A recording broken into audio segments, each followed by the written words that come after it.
Shalom Aleichem. Shalom. Bapak Yahweh memberkati saudara sekalian. Malam hari ini saya akan ajak untuk kita bersama-sama membaca kitab suci kita di dalam kitab Ifrim pasal 2 ayat 16 sampai 18 atau kitab Ibrani. Kitab Ibrani pasal 2 ayat 16 sampai 18. Kalau sudah ketemu, saya akan bacakan untuk saudara. Demikianlah bunyinya. Sebab sesungguhnya dia menaruh perhatian bukan terhadap para malaikat. Sebaliknya, dia menaruh perhatian terhadap keturunan Abraham. Garis bawahi kata keturunan Abraham. Itulah sebabnya dalam segala hal dia harus dijadikan sama dengan saudara-saudara, supaya dia dapat menjadi seorang imam besar yang penuh kemurahan dan yang setia terhadap Elohim, sehingga dosa-dosa umat dapat diperdamaikan. Sebab olehnya dia sendiri telah menderita ketika dicobai, dengan demikian dia mampu menolong mereka yang sedang dicobai. Kemudian, saudara-saudara, saya akan memberitahukan kepada saudara sekalian satu hal yang cukup menarik dari apa yang kita baca tadi, saudara-saudara. Yaitu tentang Abraham. Mengapa Tuhan begitu mengistimewakan Abraham? Padahal kita tahu bahwa Abraham itu juga sama dengan kita, sama dengan nabi-nabi lain. Kenapa bukan Nabi Yesaya saja, tapi selalu dikatakan Abraham? Bahkan ketika kita melihat di dalam kitab Beresyit atau kitab Kejadian pasal 28 ayat 12 sampai 17, di situ ada mimpi Yakub, saudara. Yakub bermimpi, saya akan bacakan. Dan dia bermimpi dan tampaklah sebuah tangga didirikan di atas bumi dan ujungnya mencapai langit, dan tampaklah para malaikat Elohim sedang naik dan turun di atasnya. Dan tampaklah Yahweh berdiri di atasnya dan berfirman, perhatikan, akulah Yahweh Elohim Abraham dan Elohim Yitzhak bapakmu. Tanah yang di atas engkau berbaring ini aku akan memberikan kepadamu dan kepada keturunanmu. Dan keturunanmu akan menjadi seperti debu tanah, dan engkau akan berkembang ke arah timur dan barat dan utara dan selatan, dan semua kaum di muka bumi akan diberkati olehmu dan keturunanmu. Dan lihatlah, aku menyertai engkau dan menjaga engkau kemanapun engkau pergi, serta akan mengembalikanmu ke tanah ini, karena aku tidak akan meninggalkan engkau sampai aku melakukan apa yang telah aku katakan kepadamu. Dan Yakub terbangun dari tidurnya, lalu berkata, sesungguhnya Yahweh ada di tempat ini, tetapi aku tidak mengetahui. Dan dia merasa takut dan berkata, betapa dahsyatnya tempat ini tidak lain melainkan bait Elohim, dan inilah gerbang sorga. Sekali lagi di situ nama Abraham disebut, saudara-saudara. Makanya saya katakan, mengapa sih kok Tuhan begitu mengistimewakan Abraham? Bahkan kita juga ingat pada waktu Tuhan mau menghancurkan kota Sodom, siapa yang diajak berbicara? Abraham. Sampai terjadi tawar-menawar dengan Abraham. Kenapa harus Abraham lagi, saudara? Bahkan Tuhan juga mengatakan, barang siapa mengutuk Abraham, dia akan kena kutuk, dan yang memberkati akan diberkati.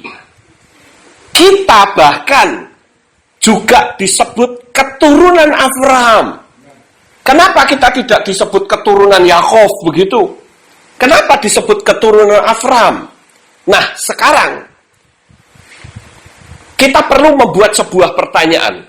Benarkah kita memiliki iman seperti Abraham?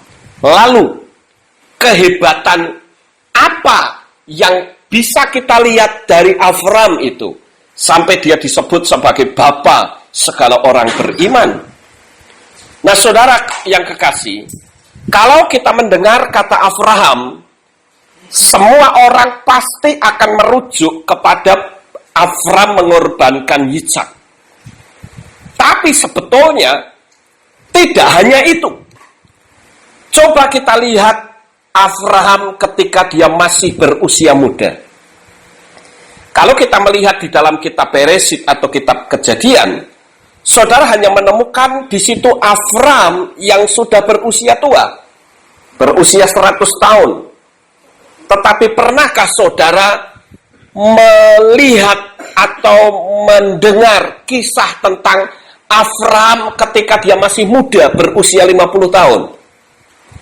Dari mana kita mendapatkan sumber ini, saudara-saudara?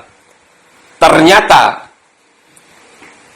saya menemukan satu sumber yang akurat dan luar biasa, yaitu dari kitab Yasher. Kita perlu bertanya, saudara, siapa sebetulnya yang mendidik Abraham memiliki iman yang sedemikian hebat? Padahal kalau kita melihat Terah itu bapaknya Abraham, itu dia adalah pemuja berhala yang sangat luar biasa. Pernah nggak kita terlintas siapa kira-kira yang mendidik Abraham kok bisa memiliki iman yang sedemikian hebat?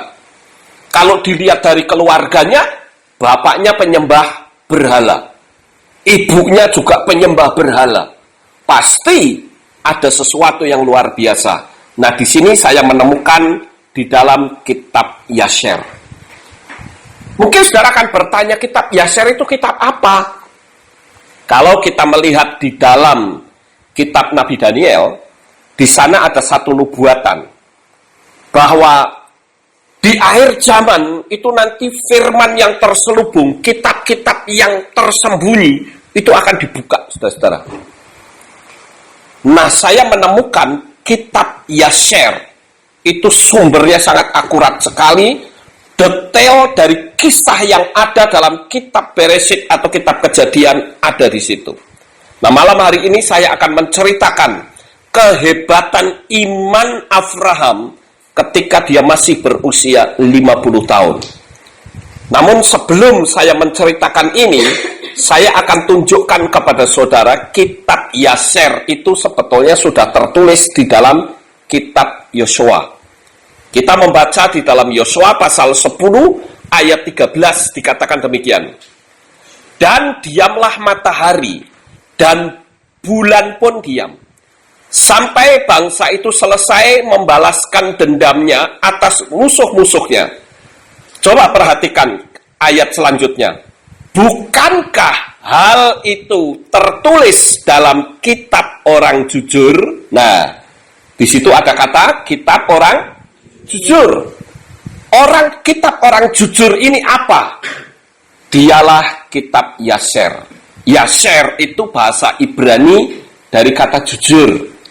Yasher, Yashar itu jujur artinya. Kita mendengar seorang pemimpin Palestina bernama Yasser Arafat. Nah, Yasher itu artinya jujur, saudara-saudara.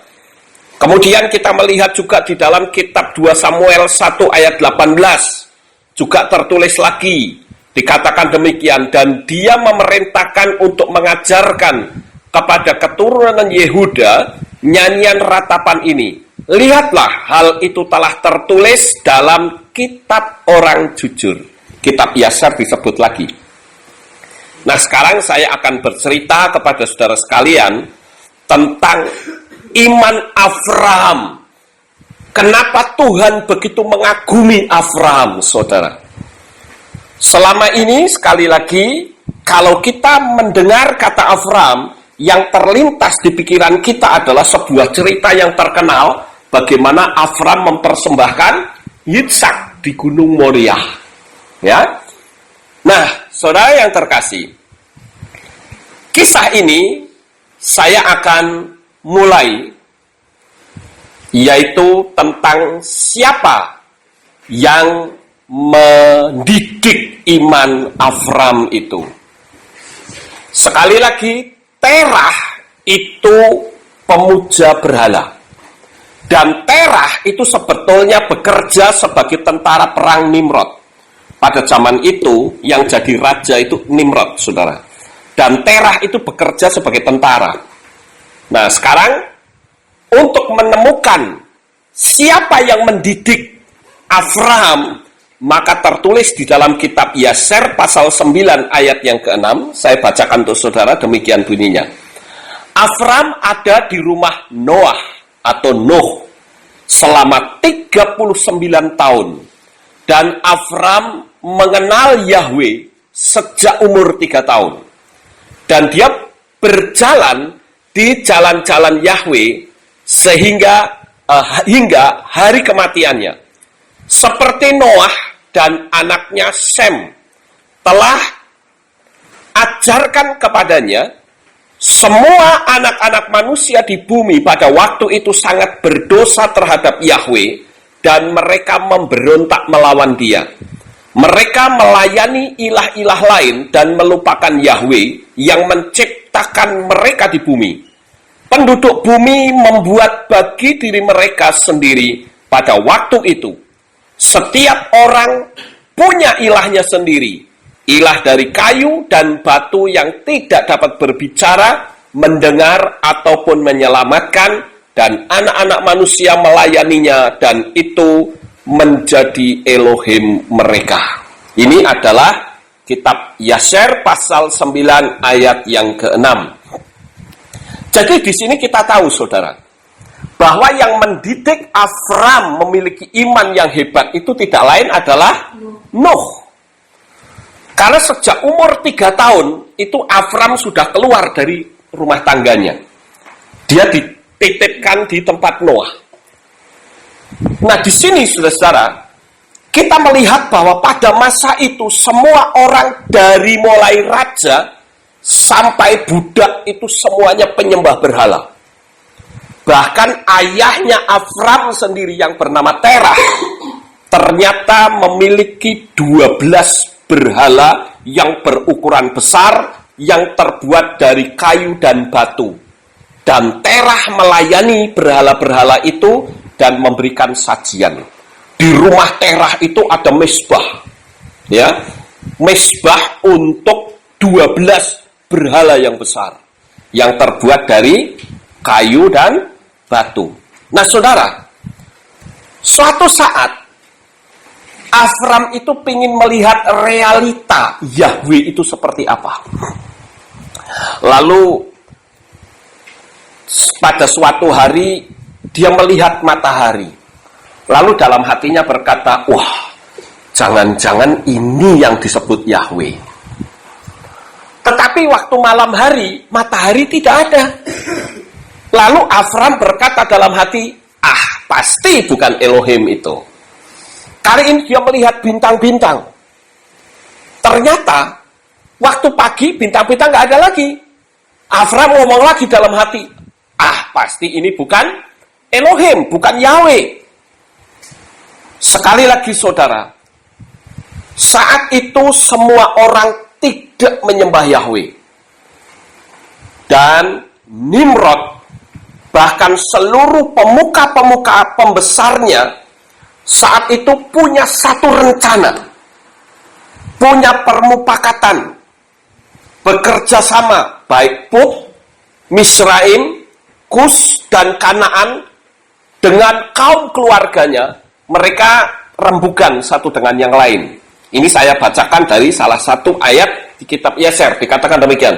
Marilah kita bangun bagi kita sebuah kota, dan di dalamnya sebuah menara yang kuat, yang puncaknya mencapai sorga.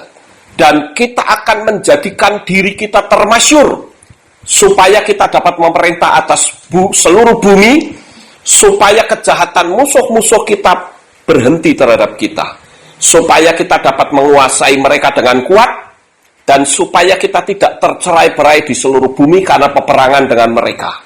Nah, saudara tahu, pada saat itu ada 600 orang mencari tanah yang luas, dan mereka akan membangun kota dan menara yang sangat megah.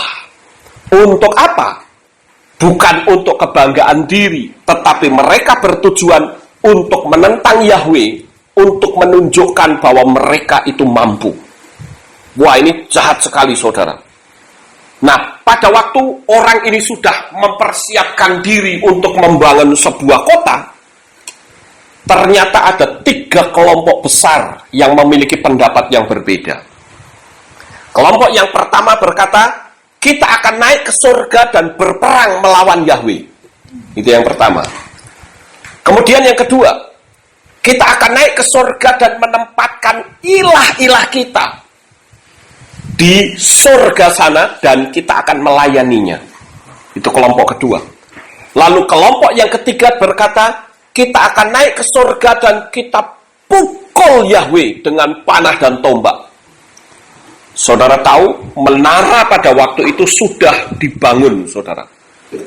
Dan mereka memanah ke atas, saking tingginya. Karena kitab Yasher mengatakan mereka kalau bisa mencapai puncak untuk jalan kaki, itu bisa memakan waktu 1 tahun, saudara. Lama sekali. Saya tidak tahu bagaimana proses jalannya di situ. Mereka pasti pakai ukuran. Oh, kalau dia jalan dari sini mungkin kan tempat jalannya kecil atau bagaimana kan kita tidak tahu. Tetapi bisa mencapai 1 tahun, saudara. Nah, mereka itu rupa-rupanya orang-orang di bawah itu memanah ke atas. Mereka teriak-teriak, ayo kita panah Yahweh, saudara. Dan ternyata waktu mereka memanah, di atas sana itu banyak orang. Jadi yang kena itu orang-orang yang di atas sedang bekerja kan, mendirikan menara kan, menaranya belum selesai. Mereka memanah ke atas, sudah menyerang Yahweh ceritanya. Karena panahnya itu tidak sampai ke atas, dia mengena orang-orang yang ada di atas. Sehingga orang-orang yang kena panah di atas pada jatuh. Waktu jatuh, orang yang di bawah berpikir, wah itu tentaranya Yahweh pada mati. Padahal orangnya sendiri goblok banget ya, saudara. Ya, pada jatuh ke bawah. Ya. Dan dia katakan, kita telah berhasil membunuh orang-orang di surga. Nah, disitulah Tuhan itu marah. Tuhan mengajak malaikat-malaikatnya, dia bilang, ayo kita turun. Kita akan kacaukan mereka. Dan saudara tahu, pada waktu itu, Tuhan mengacaukan dengan mengubah bahasa mereka. Dan orang saling memukul, menjatuhkan orang lain. Bahasa mereka sudah tidak lagi satu. Masing-masing mengambil jalannya sendiri. Nah, dikisahkan dalam kitab Yasher itu, ada orang yang, kalau saya gambarkan secara gampangnya, saudara, orang bawa sekop ke atas, ya sambil bawa pasir mungkin. Ini tolong dipegangin, tapi karena bahasanya nggak dimengerti di atas, ngertinya disuruh ngelemparin ke sana, dia lemparin, saudara. Ya. Ada juga yang membawa batu bata. Mungkin disuruh naik ke atas, tetapi ternyata batu batanya nggak taruh di atas, di bawah. Mereka marah, tapi mereka nggak ngerti bahasanya. Terjadilah kekacauan yang luar biasa. Orang saling memukul, saling menjatuhkan. Bahkan banyak yang mati saat itu. Nah, terjadilah peristiwa Babel di tanah Sinear itu.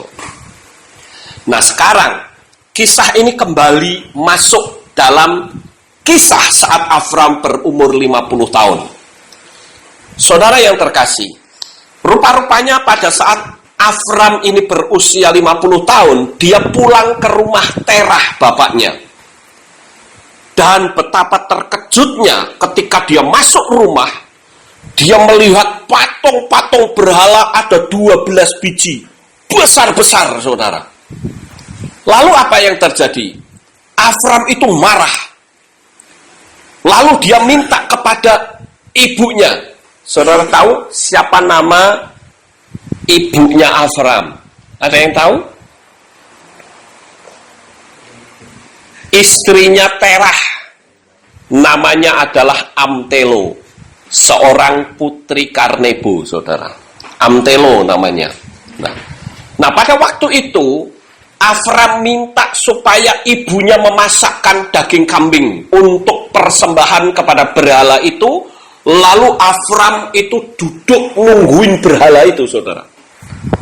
Lalu dia bilang begini, coba sekarang saya tungguin nih, ya, dia mau ambil makanan atau tidak. Ternyata yang namanya berhala terbuat dari batu sama kayu, ya mana bisa diambil makanan, ya toh. Nah, Lalu Afram berkata begini, wah jangan-jangan karena ini dagingnya sedikit. Lalu besoknya dia ngomong sama ibunya, ibu tolong bikinin yang lebih banyak lagi. Dia taruh di depan di situ, ditungguin sama Afram ini. Yang namanya berhala ya tidak bisa mengambil makanan, saudara-saudara. Lalu pada saat itu roh Yahweh berkuasa atas diri Afram. Dan apa yang Afram lakukan? Dia ambil kampak, itu berhalanya kuampai semua, dihancurkan oleh Afram, saudara. Lalu berhala yang paling besar, itu tangannya kan seperti ini mungkin ya. Itu kampaknya ditaruh di tangannya, saudara. Tapi berantakan kan tempatnya. Nah, pada saat itu, saudara, ayahnya itu pulang. Dan saudara tahu pada saat pulang melihat rumahnya berantakan, marah gak kira-kira? Marah kan pasti. Wah, pada waktu itu bapaknya si Terah berkata, hei Afram, kamu pasti yang menghancurkan berhala-berhala saya ya? Si Afram mengatakan, oh tidak, saya enggak menghancurkan. Kamu jangan bohong, ya. Kamu pasti yang menghancurkan, kamu pasti yang merusak. Lalu pada waktu itu Afram ngomong sama ayahnya, ayah, tahu nggak yang menghancurkan berhala ini sebetulnya berhala itu loh yang paling gede itu. Ya. Saya melihat pada waktu itu saya menaruh makanan. Kan di situ memang ada makanan toh. Tempat mesbahnya itu tadi kan minta dibikinin sama ibunya toh. Ditaruh di situ. Saya melihat berhala yang paling gede ini dia mau ambil makanan. Tetapi rupanya berhala yang lain juga mengulurkan tangannya. Jadi rebutan makanan dia. Dan ayah tahu nggak? Pada waktu itu yang paling gede ini dia ambil kampak itu semua, dikampain semua. Tapi yang kecil ini juga kuat, sehingga dihancurkan. Hancurlah seperti ini. Lalu pada waktu itu bapaknya ngomong, kamu itu memang bodoh ya. Masa berhala itu bisa berantem? Mana bisa berhala itu berantem? Lawang berhala itu saya yang bikin. Mana bisa berantem? Ini kan dibuat dari batu dan dari kayu. Lalu Afram berkata, yang bodoh itu saya atau bapak? Sudah tahu bapak ngomong barusan bahwa berhala itu tidak bisa bergerak, tidak punya kuasa. Dia punya mulut nggak bisa ngomong, punya telinga nggak bisa dengar, punya mata nggak bisa melihat. Bapak sendiri yang mengatakan kenapa bapak melayani berhala-berhala itu. Afram bilang sudah tahu itu tidak ada apa-apanya, kenapa masih disembah? Betapa bodoh dan tolol atau kurang pengertian sehingga engkau melayani kayu dan batu. Wah, ternyata Afram bukan bertobat, saudara. Malah dia marah. Lalu Afram pergi ke Raja Nimrod. Afram ini dilaporkan ke Raja Nimrod, saudara. Nah, pada saat itu Afram diinterogasi persis seperti pertanyaan bapaknya. Raja Nimrod ini bertanya, apa betul kamu merusak berhala-berhala milik bapakmu? Afram bilang tidak. Loh kok ini bapakmu yang ngomong bahwa berhala ini kamu yang menghancurkan? Enggak. Mereka berantem sendiri kok. Aku nggak pernah menghancurkan ini. Nah, saudara, lalu di ayat 55 dikatakan, pada saat itu raja itu mengatakan, kamu itu bodoh apa tolol. Mana ada berhala yang bisa berantem? Lalu di ayat 55 dikatakan, apakah engkau membayangkan bahwa mereka dapat melepaskan engkau atau melakukan sesuatu yang kecil maupun besar sehingga engkau harus melayani mereka? Dan mengapa engkau tidak merasakan Elohim semesta alam yang menciptakan engkau dan padanya ada kuasa untuk membunuh dan membiarkan hidup? Ya raja yang bodoh, dungu dan bebal, celakalah engkau selamanya. Saudara tahu, pada waktu Afram menjawab seperti itu, Afram dijebloskan ke dalam penjara selama 10 hari. Dan apa yang terjadi pada hari yang ke-10, Afram itu dibawa keluar dan dimasukkan ke dalam dapur api perapian yang menyala-nyala. Persis seperti Hananya, Misael, dan Azaria. Yang orang Kristen itu ngertinya Sadra, Mesak, dan Abednego. Itu kan sebetulnya nama berhala itu. Ada orang yang dengan bangga berkata, nama saya Sadra. Itu kan dewa, itu nama dewa. Nama saya Abednego, orang seneng. Padahal itu nama berhala. Ya. Terus kata Tiberias, saudara tahu Tiberias juga nama berhala itu. Ya, orang kan nggak tahu. Ya. Nah ini perlunya kita memiliki pengetahuan, saudara. Nah kembali lagi ke kisah ini, saudara. Rupa-rupanya seluruh hamba-hamba raja, para pemuka, penguasa, gubernur dan hakim-hakim dan seluruh penduduk negeri, kira-kira 900.000 orang berdiri di seberang perapian untuk melihat Afram dibakar hidup-hidup. Tidak tanggung-tanggung, saudara. Perapian itu dinyalakan sampai panasnya berkali-kali lipat. Dan Afram dimasukkan ke dalam dapur api perapian itu selama 3 hari 3 malam. Luar biasa bukan? Nah, 3 hari 3 malam ternyata Afram tidak mati. Cuman hanya belenggunya saja yang hancur. Tapi rambutnya juga tidak terbakar, celana dalamnya juga tidak terbakar. Karena waktu Afram dimasukkan, dia dibelejetin semua, hanya memakai celana dalam saja, saudara. Tapi nggak mati. Lalu pada waktu itu, raja menyuruh 8 orang untuk membawa Afram keluar dari api. Tetapi 8 orang itu mati terbakar, mukanya hangus, saudara. Raja akhirnya memanggil Afram, "Hei Afram, keluar kamu." Lalu pada waktu keluar, apa yang dilakukan Afram? Afram, kalau zaman sekarang itu nginjili rajanya, saudara. Rajanya dikasih tahu bahwa ini loh, Yahweh Tuhan yang kamu lukai hatinya dengan menyembah kepada Baal.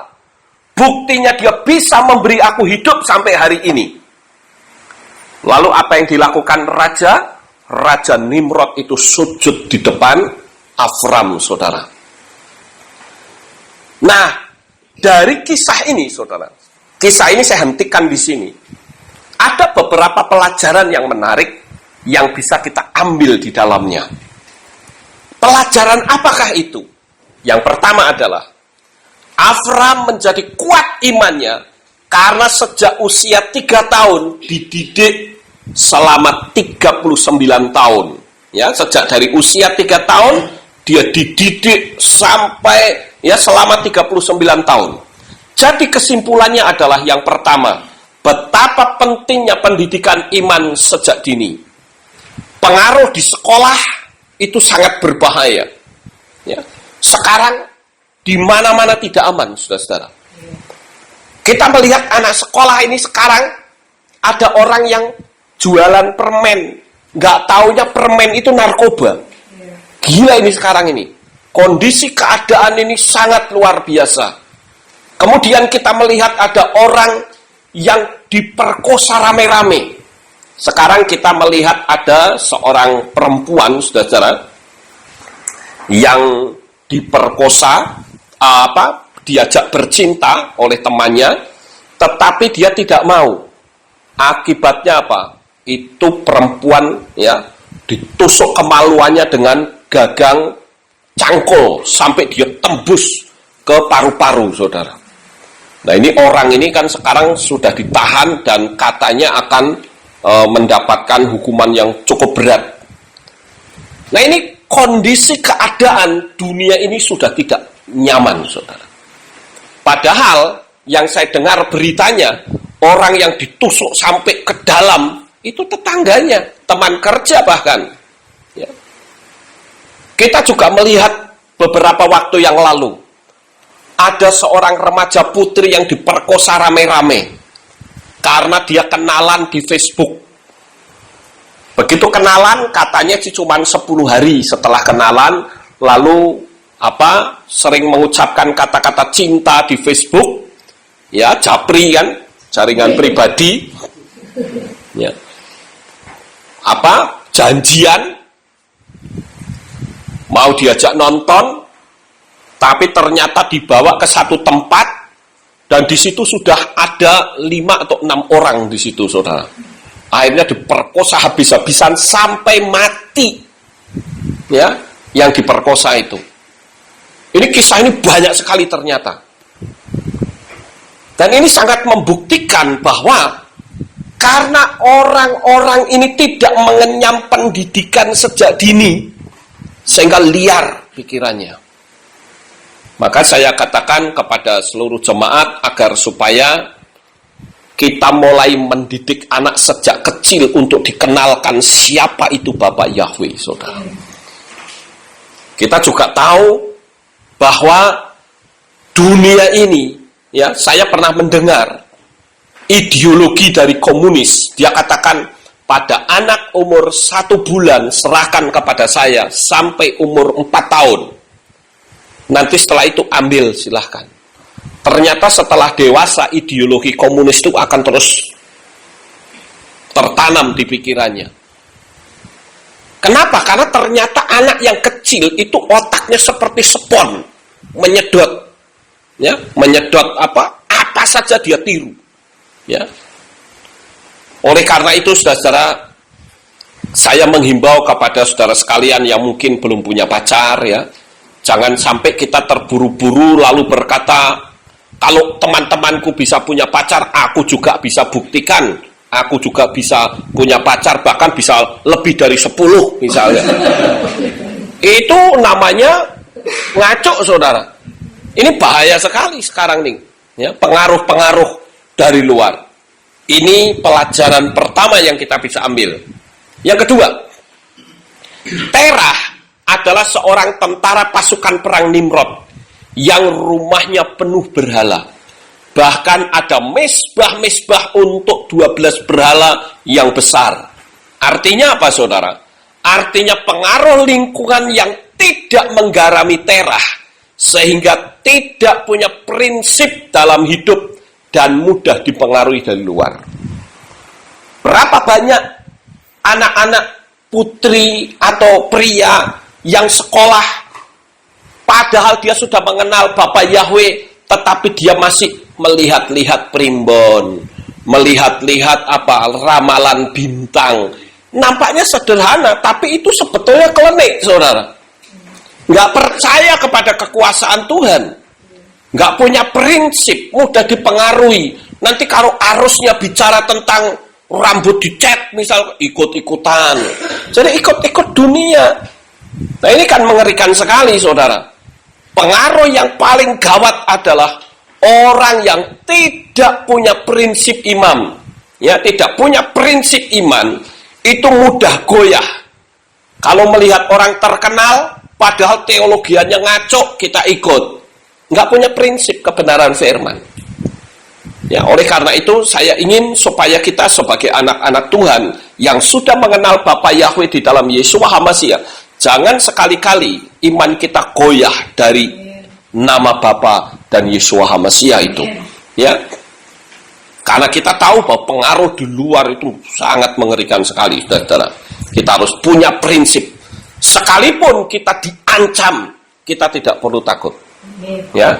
Saya bersyukur sekalipun saya sekolahnya tidak selesai, latar belakang saya keras, ternyata justru kekerasan latar belakang saya itu dipakai Tuhan luar biasa.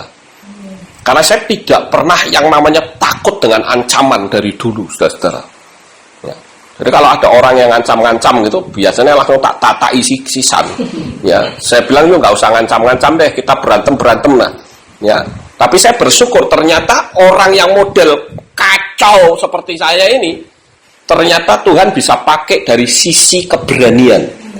Ya, kan saya pernah cerita beberapa waktu yang lalu kan, saya berurusan dengan polisi, berurusan dengan ormas hanya karena nama Yahweh, tapi saya nggak pernah takut. Ya, sekalipun istri saya agak ketakutan juga, tapi saya nggak pernah takut menghadapi ancaman. Ya, jiwa buruknya itu luar biasa. Saya berpikir dulu saya berantem sama preman aja berani kok. Sekarang lagi musuhnya cuma pendeta-pendeta. Nggak pernah takut saya. Ya. Nah ini salah satu contoh, saudara. Ya, kita harus punya prinsip yang kuat. Yang ketiga, Abraham benar-benar tidak toleransi. Kalau sudah bicara ritual, sekalipun dia harus dimasukkan ke dalam penjara, bahkan dibakar hidup-hidup, dia tidak akan pernah mundur. Akhir-akhir ini banyak sekali orang-orang yang membuat pernyataan dia mundur dari gerejanya yang tidak menyembah Bapa Yahweh. Ini sangat luar biasa, saudara. Artinya orang itu punya prinsip yang tidak bisa toleransi dalam satu ibadah. Apalagi kalau kita membaca di dalam kitab Dofarim, pasal 12 ayat 13 sampai 14, di sana dikatakan jangan kita beribadah di tempat di mana nama Yahweh tidak dimuliakan. Itu ternyata melukai hati Tuhan yang sangat luar biasa. Saudara yang terkasih, saya ingin cerita satu kisah. Di Magelang, itu ada salah seorang ibu rumah tangga. Ibu ini baik sekali. Dia punya suami, tetapi suaminya belum beribadah di tempat kita. Saya sudah berkali-kali memberitahu bahwa masalah ibadah itu masalah ritual. Kalau sampai kita salah beribadah, alam roh kita itu membuka. Dan itu kekuatan setan bisa saja masuk. Nah, rupa-rupanya sang suami ini ngomong sama istrinya, kamu ibadah di gerejaku, nanti aku mau ke gereja Alpha Omega. Walaupun akhirnya istrinya mau beribadah, suaminya diajak ke Alpha Omega, nggak mau, saudara. Dia tetap bertahan. Dan saya katakan itu alam rohnya membuka. Karena ternyata pada suatu hari dia digendam orang habis-habisan, saudara. Digendam habis-habisan. Lalu dia bertanya, sebetulnya salah saya di mana? Dia bertanya sama saya, kenapa hal ini bisa terjadi? Kenapa Tuhan izinkan? Saya katakan Tuhan itu tidak mengizinkan. Pasti ada sesuatu yang tidak beres. Pasti ada sesuatu yang terbuka alam rohnya. Coba diingat. Saya lalu berkata kepada ibu ini, pernah nggak Taci itu yang waktu yang lalu bercerita kepada saya beribadah di tempat gerejanya suami? Oh iya betul Pak Lukas. Nah saya bilang itulah ya, akhirnya alam rohnya itu terbuka. Setan berusaha untuk masuk. Saya katakan ya sudahlah, syukuri saja. Karena ada pepatah yang berkata experience is the best teacher. Ya, pengalaman itu guru yang terbaik. Sekalipun itu sangat menyakitkan, saudara. Nah, saya katakan kenapa ibadah itu penting. Karena sekali kita beribadah di tempat yang lain, itu hati Bapa itu luka dan Bapa bisa berpaling dari kita. Hati-hati. Jangan kita menganggap, oh nggak apa-apa. Saya sering mengingatkan banyak sekali orang-orang, kita tidak boleh toleransi untuk masalah ini. Ya. Kenapa? Karena kita itu sudah mengenal Bapa. Sekarang coba saja saudara perhatikan. Misalnya ada seseorang yang sudah punya istri. Kemudian di dompetnya itu ada mantan pacarnya. Lalu ditanya, apa? Kok masih nyimpenin foto pacarnya yang dulu? Nggak apa-apa, aku juga nggak ketemuan kok. Ini cuma buat pajangan aja di dompet saya. Saya yakin tetap istri nggak bisa terima loh. Ya. Nah ini sama, kecemburuan Tuhan itu seperti itu, saudara-saudara. Ya, jadi sekali lagi di sini Avram tidak toleransi untuk masalah ritual. Saya katakan kepada teman-teman saya, kita kalau mau berteman kepada siapapun, dimanapun, agama apapun, suku apapun silahkan. Tapi tidak untuk 2 jam itu. Karena itu melukai hati Tuhan. Kalau dibilang, kalau aku tidak ke gereja nanti nggak ketemu teman, datengin aja ke rumahnya. Kan bisa, kenapa harus ibadah? Kenapa harus kita melukai hati Tuhan? Nah ini yang penting, saudara-saudara. Pelajaran yang keempat yang kita bisa ambil adalah Terah melaporkan Avram ke Nimrod. Itu bukti bahwa kasih orang tua atau keluarga bisa saja hancur hanya karena ideologi. Saya beberapa waktu yang lalu sempat membaca satu berita. Ada seorang anak muda yang memancung leher dari ibu kandungnya sendiri. Gara-gara anak muda itu ikut kelompok ISIS, lalu ibunya memberitahu, nak, mbok jangan ikut ISIS. Nanti kalau kamu ikut ISIS, nanti kamu ditangkap tentara Amerika. Ibu susah kalau melihat kamu ditangkap. Ibu bisa menderita karena kamu nanti akan dibunuh sama tentara Amerika. Rupa-rupanya si ibu ini si anak ini bukannya terima kasih atas peringatan ibunya. Ibunya diseret, dibawa di alun-alun, pancung di depan orang banyak, saudara. Disuruh menjulurkan lehernya dan dipotong lehernya sampai kepalanya lepas. Ini satu tanda bahwa ideologi itu bisa membahayakan. Apalagi ideologi yang salah. Jadi kita perlu ingat juga nasihat dari Yesua yang tertulis di dalam Lukas pasal 21 ayat 16-19 dikatakan, namun kamu akan dikhianati juga oleh orang tua dan saudara-saudara dan kaum keluarga dan sahabat, dan mereka akan membunuh dari antara kamu, dan kamu akan dibenci orang oleh karena namaku. Tetapi tidak sehelai rambutmu pun dari kepalamu sekali-kali akan binasa. Dengan kesabaranmu kamu akan memperoleh jiwamu. Nah, di sini ada satu janji Bapa Yahweh melalui Yeshua HaMashiach, bahwa kalau kita menderita oleh karena nama Tuhan, maka Tuhan pasti sudah siapkan hadiah untuk kita, mahkota untuk kita. Jadi jangan pernah kita takut menghadapi apapun. Kita harus memiliki satu prinsip yang kuat. Kita kasih tahu orang-orang tua kita, anak-anak kita, keluarga kita. Kita bawa mereka menghadap kepada Bapa Yahweh. Pelajaran yang kelima, saudara. Apa yang kita bisa ambil di dalamnya? Pada zaman itu sangat sedikit orang-orang yang menyembah kepada Bapa Yahweh. Namun Avram benar-benar tidak terpengaruh dengan kondisi dan lingkungan. Kita bisa bersahabat kepada siapapun dari agama manapun, tapi bukan mentoleransi iman. Saya melihat di Magelang bahkan ada gereja, setiap kali orang Islam lebaran, dia pasang spanduk besar-besar, selamat Hari Raya Idul Fitri. Ini saya bilang ini keblinger ini pendeta ini. Tapi saya akhirnya mikir juga, ya nggak apa-apa yang disembah sama. Akhirnya saya berpikir begitu, saudara.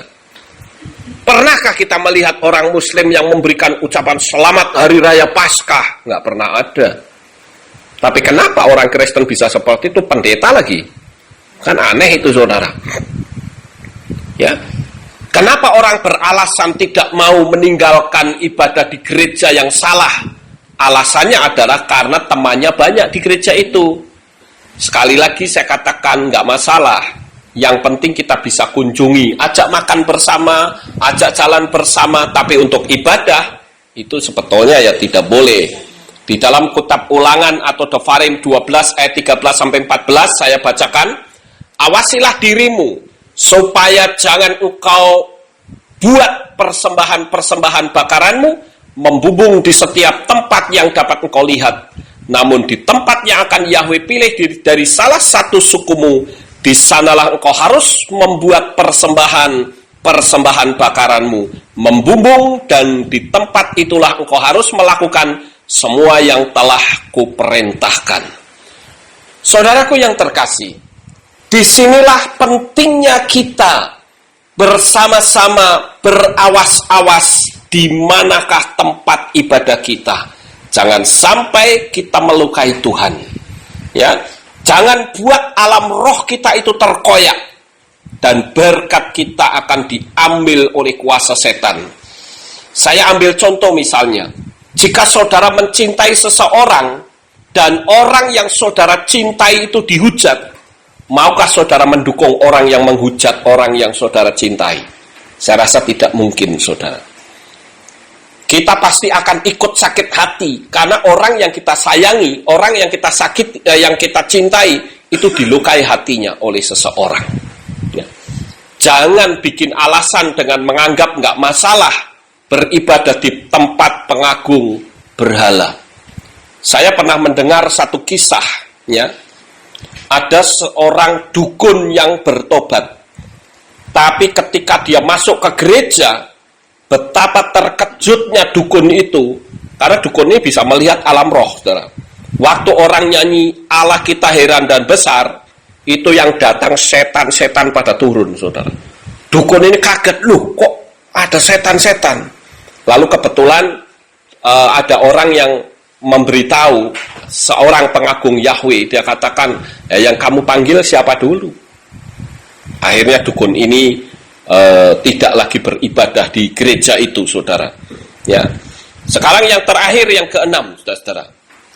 Kejayaan Nimrod dan harga diri membuat teguran Avram dibalas dengan memenjarakan Avram dan membakarnya hidup-hidup. Inilah yang disebut oleh Rabi Saul yang disebut dengan ilah zaman kini, yaitu kekayaan, kejayaan, kedudukan yang membutakan mata rohani setiap orang. Saya pernah memberitakan Injil kepada seorang lurah, saudara. Lurah ini baik sekali, ya, sehingga saya sering dikunjungi oleh lurah ini, saya injili habis-habisan, saudara. Dan dia tidak bisa memberikan argumentasi apapun, cuman dia bilang, ya Pak Pendeta saya tahu. Tetapi apakah dia berani meninggalkan imannya? Tidak mungkin berani, karena dia takut dengan lingkungan. Nah, ini yang saya katakan, bahwa kadangkala harga diri atau kekayaan, kejayaan, kedudukan itu membuat orang jadi buta mata rohaninya. Tetapi biarlah apa yang sudah kita dengar malam hari ini, kita semakin kagum dengan iman Avram. Kalau kita disebut sebagai keturunan Avram, kita pun harus memiliki iman seperti dia. Amin. Di saat Avram muda, ternyata dia begitu tangguh. Sukses besar untuk saudara, Bapak Yahweh memberkati. Haleluya.